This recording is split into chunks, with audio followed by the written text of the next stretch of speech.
நாளைக்கு விடாமுயற்சி ரிலீஸ் ஆகுது. விஜய்க்கு ஆதரவு கொடுத்த மாதிரி அஜித்துக்கு ஆதரவு கிடைக்கும். படம் பார்ப்பாங்க. நான் நேரம் கிடச்சுன்னா கட்டாயம் போய் படத்தை பார்த்துட்றேன்ப்பா.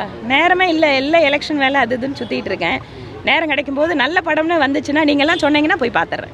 அக்கா தாவேக்கால வந்து ஜாதி ரீதியாகவும் பணத்தை கொடுத்து தான் போஸ்டிங் வாங்குறதாகவும் போயிட்டு நிறைய பேர் தொண்டர்.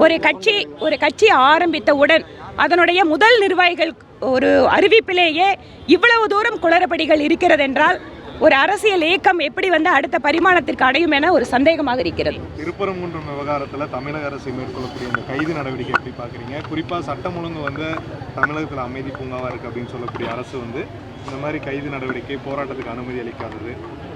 நான் 2-3 விஷயத்தை குறிப்பிட விரும்புகிறேன். ஒன்று, தமிழக காவல்துறை ஒரு சிறு சிறு பதிவுகள் சமூக ஊடகங்களில் வந்தாலே பாய்ந்து போய் இரவோடு இரவாக கைது செய்வது அப்படிங்கிறது இன்னைக்கு இல்லை. தொடர்ச்சியாக கடந்த 2 வருடங்களாக எங்கள் கட்சியினை சார்ந்தவர்கள் மிக கடுமையாக பாதிக்கப்பட்டிருக்கிறார்கள். இரண்டாவது, ஏதோ எதிர்கட்சிக்காரங்க மட்டும் இல்லை, பத்திரிகையாளர்கள். நீங்கள் வந்து பத்திரிகையாளர்கள் கூட இந்த அரசாங்கத்தை விமர்சனம் செய்தால் குண்டாஸ் போடுற அளவுக்கு தான் இந்த கவர்மெண்ட் இருக்கு. எங்களை தான் விமர்சிக்கிறாங்க. பிரதமர் மோடி அவர்களை விமர்சிக்காத ஊடகமே கிடையாது. ஆனால் தமிழக அரசை பற்றி விமர்சித்தால் பத்திரிகையாளர்கள் கூட தப்புவதில்லை. அதுதான் யதார்த்தம்.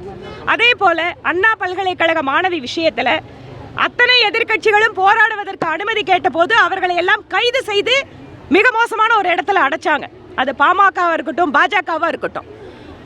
அதே போல இப்போது திருப்பரங்குன்றம் விஷயத்தில் நீதிமன்றம் சென்று ஆணை வாங்கி ஒரு போராட்டம் நடத்தக்கூடிய சூழலில் தான் தமிழகத்தில் எதிர்கட்சிகள் இருக்கிறார்கள். ஒரு பக்கம் அன்றாடம் கொலை கொள்ளை எப்படி வந்து அவங்க குறிப்பாக திமுகவை சார்ந்தவங்க எவ்வளவு தூரம் கிரிமினல் செயல்களில் ஈடுபடுகிறார்கள் அப்படிங்கிறத நீங்களே ஊடகத்தில் காட்டிட்டு இருக்கீங்க. தமிழகத்தினுடைய சட்டம் ஒழுங்கு என்பது முழுவதுமாக சீர்கட்டு இருக்கக்கூடிய சூழலை பார்க்கிறோம். அரசியலமைப்பு சட்டத்தில் கொடுக்கப்பட்டிருக்கிற உரிமைகளுக்கு கூட நீதிமன்றம் சென்றுதான் அதை அமல்படுத்த முடியும் என்கின்ற சூழலில் இன்று எதிர்கட்சிகள் இருக்கிறார்கள். அப்படி இருக்கும்போது இது சட்டத்தின் ஆட்சி நடக்கின்ற மாநிலமா? திராவிட மாடல் அரசு அப்படிங்கிறது நாங்கள் எல்லாருக்குமான அரசுன்னு பெருமை பேசுகின்ற திமுக அரசு எதிர்கட்சிகளுடைய ஜனநாயக உரிமைகளை கூட நசுக்க பார்க்கிறது.